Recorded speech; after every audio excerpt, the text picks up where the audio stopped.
khắp đất trời biển rộng bao la. Cây xanh tươi ra lá trổ hoa, chào mùa xuân về với mỗi nhà. Thành phố Hồ Chí Minh quê ta đã viết nên tiếng anh hùng ca, tiếng anh hùng ca ngàn năm gian trôi lưu danh đến muôn đời. Thành phố Hồ Chí Minh năm nay mùa xuân về dòng bóng cờ bay. Nước thêm trong dòng sông bên nghe, chờ đêm đông chờ vui bên thành.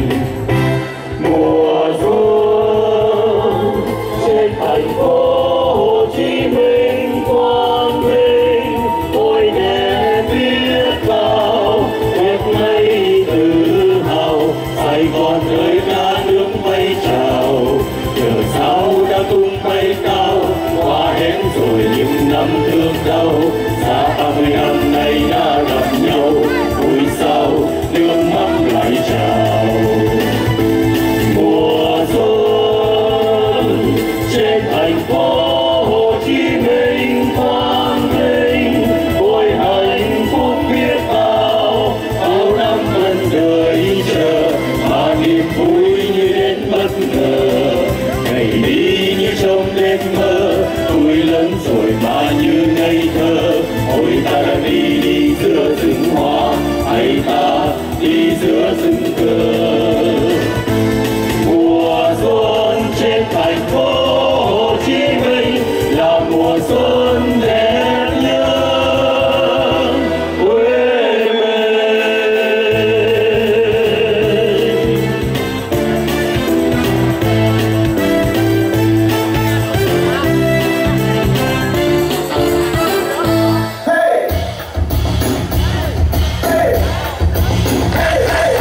Mừng Tết đến và làm Tết nhạc nhạc cánh bạch vàng cây đào hồng thắm tươi.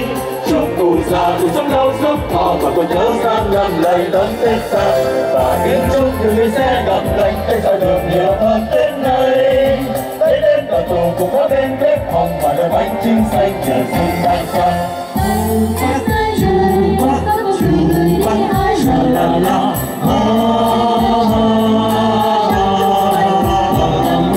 trong tiếng trong xuân lòng cùng về lấy xuân bày. Gót lòng tài ở khắp nơi phố phường, một năm mới an khang bình an bên nhau.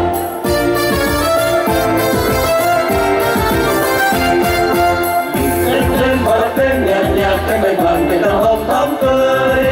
Chúc cụ già thì sống lâu sống thọ và con cháu sang năm này đón Tết sang.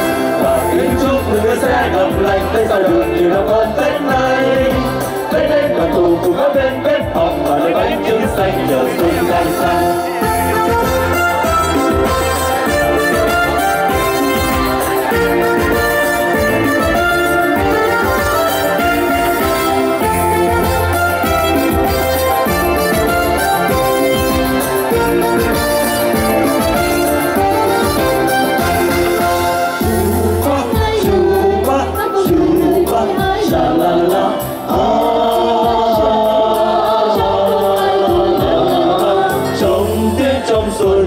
Lòng cùng về đây xuân bày, bác lòng tài ở khắp nơi phố phường, một năm mới an khang bình an bên nhau.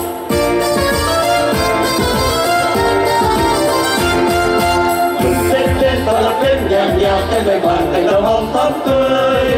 Chúc cụ già thì sống lâu sống thọ và con cháu sang năm lại đón Tết sang. Và kính chúc những người sẽ gặp lành Tết ra được nhiều năm hơn Tết này.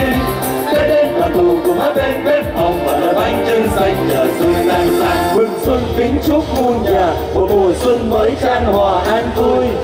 Mừng xuân kính chúc muôn nơi người người hạnh phúc thắm tươi cuộc đời. Mừng xuân mừng tuổi mừng người phải sự như ý phát tài thăng hoa. Mừng xuân kính chúc quê ta con rồng châu Á bay vào trời xanh, con rồng châu Á bay vào tương lai. Và kính chúc người sẽ gặp lành Tết sẽ được nhiều năm hơn Tết này. Tết đến cả tù cùng các bên bếp hồng và đôi bánh trưng xanh nhờ xuân đang sang.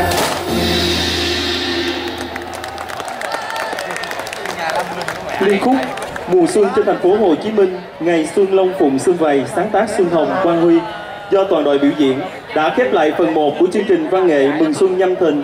Và sau đây xin mời quý vị đến với phần 2 của chương trình Hát với nhau.